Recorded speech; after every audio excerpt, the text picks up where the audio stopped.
বললেও একদম চিন্তা করবি না। আমি আছি না, আমার ঠান্ডা ভাব দিয়ে চিংড়ি মাছের গরম ভাব একদম কাটিয়ে দেবো। তাই তো অল সিজনে চিংড়ি মাছ আমার সাথেই চলে। কেন গোপালবারে গল্প শুনেছি লাউ চিংড়ি, বাহ আমাকে তো বেশ মিহি মিহি করে কেটেছে। হয়েছে হয়েছে, আর কাঁচা লঙ্কা দিস না।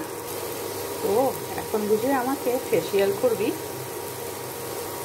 চল বেশ ভালো করে ফেসিয়াল করে দে। আচ্ছা এই আইটেমটা একটু কম দিস, না হলে কিন্তু আমার শরীর জ্বালা পোড়া করবে। চল ভালো করে মিশিয়ে নে। বাস আমার ফেস প্যাক একদম লাগানো হয়ে গেছে।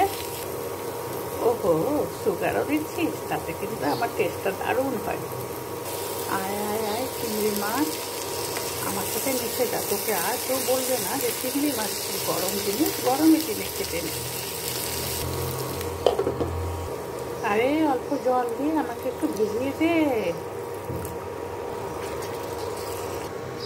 খুব গরম পড়েছে, তাই আজকে লাউয়ের সাথে গল্প করতে করতেই রান্না করেছি।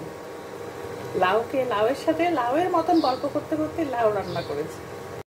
চলো হয়ে গেছে। আর কিছু দেবে নাকি? না হলে থাক। এবার তুমি গ্যাসটা অফ করে দাও, আমাকে ঠান্ডা হতে দাও।